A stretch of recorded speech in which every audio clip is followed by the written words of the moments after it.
नमस्कार दोस्तों, इस वीडियो में हम लोग सीडीएस 2 2021 के क्वेश्चंस देखेंगे। हिस्ट्री का क्वेश्चंस हम लोग कर रहे हैं। ऑलरेडी मैंने 2 पार्ट कवर कर दी है। आज पार्ट 3 में इस हिस्ट्री से आए हुए जितने क्वेश्चन थे वो सारे कवर कर लेंगे। डिटेल में मैं आपको बताता हुआ चल रहा हूँ कि क्वेश्चन की सोर्स कहाँ थी, किस बुक से पूछे गए, एनसीईआरटी या स्टैंडर्ड सोर्सेज से थे या नहीं, और इसके साथ साथ डिटेल में उस टॉपिक को कवर कर रहे हैं। सो आज का हमारा फर्स्ट क्वेश्चन है 80 नंबर का। आपसे पूछा गया है कि कौन सा निम्नलिखित में से एक पांड्य पोर्ट है जो अपने पर्ल्स के लिए फेमस था। संगम पोएम्स और ग्रीक अकाउंट्स में भी इसका जिक्र मिलता है। ऑप्शन है हमारे पास मुचीरी, कोरकाई, पुहार या अरिकामेडु। इस क्वेश्चन के सोर्स की अगर बात करें ये नाम डायरेक्टली एनसीईआरटी के अंदर नहीं थे, तो मैंने रेफरेंस बुक लिया है पूनम दलाल दहिया मैम की बुक का। तो यहाँ पे आप देख सकते हैं जो मुजीरी या मुछीरी है, इसके बारे में बताया गया कि ये साउथ वेस्ट कोस्ट में था और ये चेराज का बहुत ही फोरमोस्ट पोर्ट था। 3 जो साउथ इंडिया के मेन साम्राज्य थे, चोल, चेर जो कि संगम पीरियड से बिलोंग करते थे, और तीसरे पांड्य, उनमें सबसे फेमस जो चेर का पोर्ट था वो मुजीरी था, जो कि पेपर के सोल्डिंग के लिए पेपर वहाँ पे बहुत ही ज़्यादा लार्ज अमाउंट में डिस्ट्रीब्यूट होता था शिप्स में।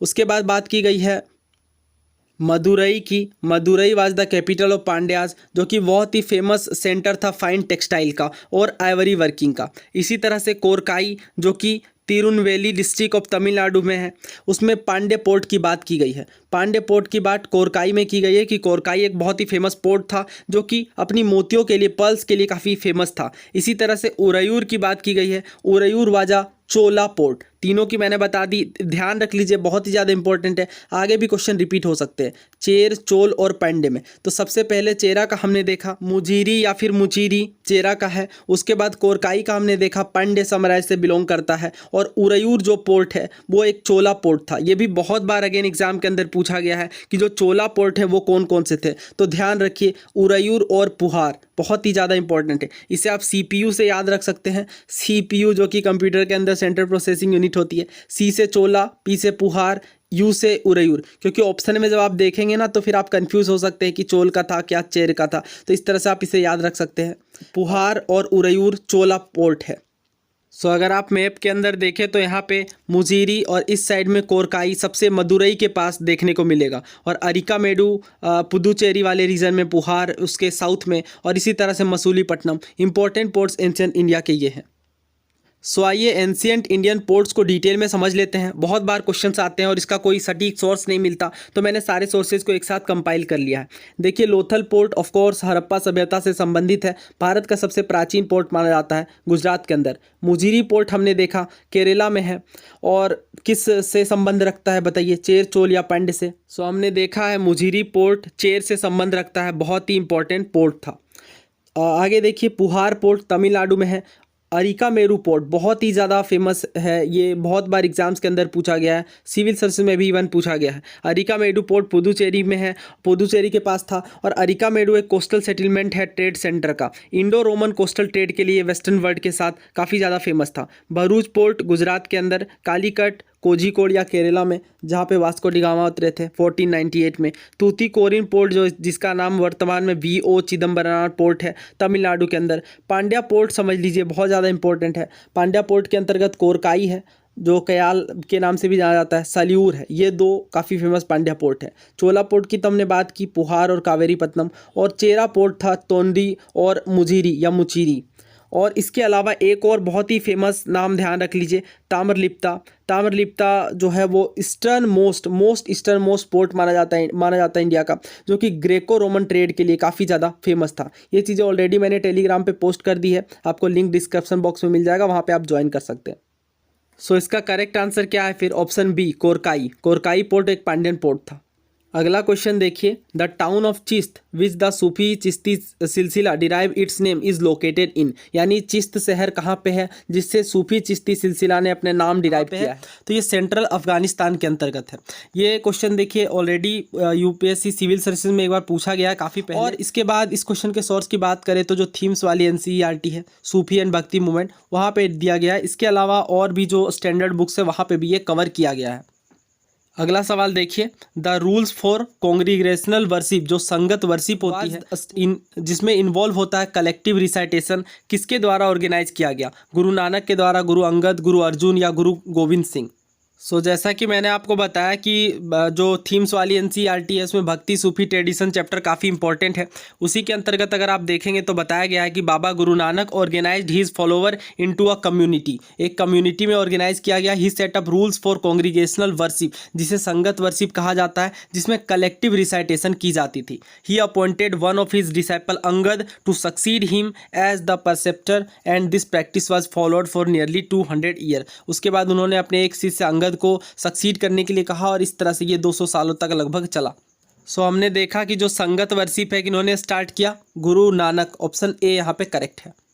नाउ नेक्स्ट क्वेश्चन देखिए। Akbar issued a farman in 1598 permitting the city of Cambay Gujarat the construction of a, यानी अकबर ने 1598 में फरमान जारी करके खंभात शहर में किसके कंस्ट्रक्शन की परमिट दी, परमिशन दी। ऑप्शन है हमारे पास टेम्पल, चर्च, सिनागोज या Jain उपाश्रय।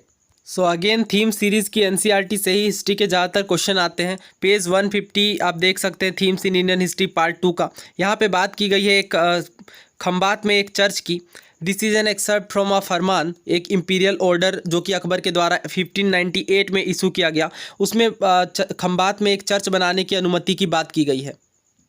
Whereas it reached our eminent and holy notice that the पादरी जो कि फादर हैं होली सोसाइटी ऑफ जीसस के, उन्होंने विश किया है कि उन्हें एक प्रेयर यानी चर्च बनाना है खंबात में। तो इसके लिए अकबर ने इशू फरमान जारी किया अनुमति के लिए। आप देख रहे हैं डिफ़िकल्ट से डिफ़िकल्ट क्वेश्चन का भी सोर्स लगभग एनसीईआरटी के अंदर ही है। ऑप्शन बी चर्च इसका करेक्ट आंसर है। अगला क्वेश्चन देखिए। डोमिंगो पेयस जो कि मेडिवल ट्रेवलर था, किस सिटी को डिस्क्राइब किया है इसने? मदुरई को, विजयनगर को, अरिका मेडू को या जिंजी को? देखिए मैंने ट्रेवलर्स पर ऑलरेडी वीडियो बना दी है, वहाँ पे मैंने डिटेल में बात की है। अक्सर ही 1 से 2 सवाल फिक्स होते हैं ट्रेवलर्स से। नाउ इस क्वेश्चन के सोर्स की बात करें। अगेन थीम्स एनसीईआरटी का theme 7 an imperial capital Vijayanagar की बात की गई है। वहाँ पे बहुत ही डिटेल में बताया गया है कि किन किन ट्रेवलर्स ने विजयनगर किंगडम को विजिट किया था। यहाँ पे आप देख सकते हैं अब्दुल रजाक ने, डोमिंगो पेयस ने बहुत ही डिटेल में बताया है, गार्डन और हाउसेस तक को डिस्क्राइब किया है विजयनगर के। इसका करेक्ट आंसर क्या है फिर? Option B Vijayanagar. Next question देखिए। The biography of Sheikh Moinuddin Chishti authored by Jahanara is known as, यानी जहानारा ने जो पुस्तक लिखी शेख मोइनुद्दीन चिश्ती की बायोग्राफी पर, वो किस नाम से जाना जाती है? ऑप्शन है हमारे पास मुनिस अल अरवा, फवेद उल फुआद, सिरात उल ओलिया और मुरक्के दिल्ली। दोस्तों ये थीम्स एनसीईआरटी का बहुत ही इंपॉर्टेंट चैप्टर है। थीम 6 के अंतर्गत भक्ति सूफी ट्रेडिशन। इस चैप्टर से हर साल बहुत सारे क्वेश्चंस आते हैं। इसी चैप्टर के अंतर्गत अगर आप देखेंगे सोर्स 7 पेज 157 में तो बताया गया है pilgrimage of Mughal princess Jahanara के बारे में। The following is an excerpt from Jahanara's biography of Sheikh Moinuddin Chishti, यानी जो नीचे दिया गया है एक्सक्रप्ट है, जो बात बोली गई है वो जहानारा की बायोग्राफी जो कि शेख मोइनुद्दीन चिश्ती पर लिखी गई है, जिसका टाइटल्ड है मुनिस अल अरवा, उससे ली गई है। तो आप देख रहे हैं कहाँ से क्वेश्चन आ रहे हैं। बहुत ही डिफिकल्ट क्वेश्चन है, बट जिन्होंने एनसीईआरटी में बुक्स के नाम स्पेशली मार्क कर रखे होंगे वो इसे आंसर कर पाएंगे, क्योंकि बुक से अक्सर ही क्वेश्चन आते हैं। तो इसका करेक्ट आंसर क्या होगा फिर? मुनिस अल अरवा। मुनिस अल अरवा यहाँ पे ऑप्शन ए में है, तो ऑप्शन ए यहाँ पे बिल्कुल करेक्ट है। जहानारा ने जो बायोग्राफी लिखी है शेख मोइनुद्दीन चिश्ती के ऊपर, उसका टाइटल्ड है Munis al Arwah. Option A is correct. Next question देखिए। ये तो मॉडर्न हिस्ट्री का क्वेश्चन है, बट आई थिंक ये छूट गया, तो यहाँ पे कवर करते हैं। देखिए बताया जा रहा है कि कौन सा पॉलिटिकल मेथड नहीं था मॉडरेट्स का इंडियन नेशनल मूवमेंट में। तो ये आपको पता होगा कि 2 भागों में डिवाइडेड थी मॉडरेट्स पहला और दूसरा एक्सट्रीमिस्ट ग्रुप में। तो मॉडरेट्स की जो मेन मांग थी वो कॉन्स्टिट्यूशनल एजिटेशन थी, दूसरा स्लो और ऑर्डरली पॉलिटिकल प्रोग्रेस की बात की जा रही थी, तीसरा मोबिलाइजेशन था पब्लिक ओपिनियन का। लेकिन ये ओवरथ्रो, एलियन रूल के ओवरथ्रो की बात नहीं करते थे। ये अगेन इस क्वेश्चन का सोर्स आपको बेसिक एनसीईआरटीज़ में, स्पेक्ट्रम में, दोनों में ही कवर्ड मिल जाएगा। स्पेक्ट्रम के अंदर ये काफ़ी डिटेल में कवर है। मॉडरेट्स की अप्रोच क्या थी? Moderates triple P, prayer, petition और प्रोटेस्ट में, और इनकी जो मेथडोलॉजी है वो पॉलिटिकल मेंडिकेंसीज की मानी जाती थी। तो ये जो पॉलिटिकल मेथड है ओवरथ्रो ऑफ एलियन रूल का, ये एक्सट्रीमिस्ट्स की आइडियोलॉजी थी, ना कि मॉडरेट्स की। ऑप्शन ए बिल्कुल करेक्ट है यहाँ पे। नेक्स्ट क्वेश्चन देखते हैं। अगेन देखिए बेहद ही सरल सवाल है। स्वामी दयानंद सरस्वती ने इंस्पिरेशंस कहाँ से लिया? तो वेदों की ओर लौटो का नारा स्वामी दयानंद सरस्वती ने आर्य समाज के तहत दिया। ऑप्शन बी यहाँ पे बिल्कुल करेक्ट है। Option B Vedas. और ये मैंने ऑलरेडी वीडियो सीरीज़ के थ्रू कवर कर दिया है। हालांकि ये तो आसान क्वेश्चन है, डायरेक्ट फैक्चुअल क्वेश्चन है, बट बहुत बार आर्य समाज के फीचर से डिटेल क्वेश्चन आते हैं, तो आप उस वीडियो को ज़रूर रेफ़र करिए। नाउ नेक्स्ट क्वेश्चन देखिए 62nd नंबर। आपसे कहा जा रहा है the call for renunciation of all voluntary association with the British government was given during, यानी ब्रिटिश गवर्नमेंट के साथ जितने भी एसोसिएशन हैं उन सभी वॉलंटरी एसोसिएशन का त्याग करने की बात किस मूवमेंट में दी गई? Non cooperation, civil disobedience, quit India या फिर protest against partition of Bengal. इस क्वेश्चन के सोर्स की बात करें तो ये थीम्स की एनसीईआरटी से वर्बेटिम लिया गया है। सो यहाँ पे पेज 350 में थीम्स इन इंडियन हिस्ट्री जो कि पार्ट 3 है, वहाँ पे आप साफ साफ देख सकते हैं कि रोलेट सत्याग्रह के बाद गांधी जी को एक ट्रूली नेशनलिस्ट लीडर माना गया। उसके बाद इस सक्सेस के बाद गांधी जी ने नॉन कोऑपरेशन मूवमेंट की बात की कि अब अगर ब्रिटिशर्स यहाँ पे हिंदुस्तानियों भारतीयों के सहयोग से ही ब्रिटिश रूल को सक्सेसफुल बना रहे हैं, तो क्यों ना असहयोग की बात की जाए। उसके बाद इन्होंने बताया कि in sum they were asked to adhere a renunciation of all voluntary association with the British government. यहाँ पे आप देख सकते हैं ब्रैकेट तक को भी डायरेक्टली लिया गया है, तो यहीं से इस क्वेश्चन का सोर्स ऑफ कोर्स एनसीईआरटी से ही है। इसका करेक्ट आंसर क्या है फिर? किस मूवमेंट में ऐसी बात कही गई? नॉन कोऑपरेशन मूवमेंट के कैंपेन के दौरान गांधी जी ने ये कहा। आगे आप ये भी पढ़ सकते हैं कि गांधी जी ने यह भी कहा कि अगर non cooperation movement effectively carry out होता है उसके बाद इंडिया स्वराज 1 साल के अंदर ही प्राप्त कर लेगा। उसके बाद इन्होंने इसी स्ट्रगल को फर्दर ब्रॉडन करने के लिए खिलाफत मूवमेंट से हाथ मिलाया, ताकि इसका correct answer option a non cooperation movement है। 62 का ऑप्शन ए नगर। सो यहाँ पे हमने हिस्ट्री के आए हुए सारे क्वेश्चन कवर कर लिए हैं। नेक्स्ट पार्ट में हम लोग नेक्स्ट सब्जेक्ट देखेंगे, पॉलिटी, ज्योग्राफी, इकोनॉमिक्स, इस तरह से सारे सब्जेक्ट को कवर करेंगे। CDS 1 2022 के आए हुए सारे क्वेश्चंस मैंने एनालाइज कर दिए हैं, उसकी प्लेलिस्ट भी आप चेक कर सकते हैं।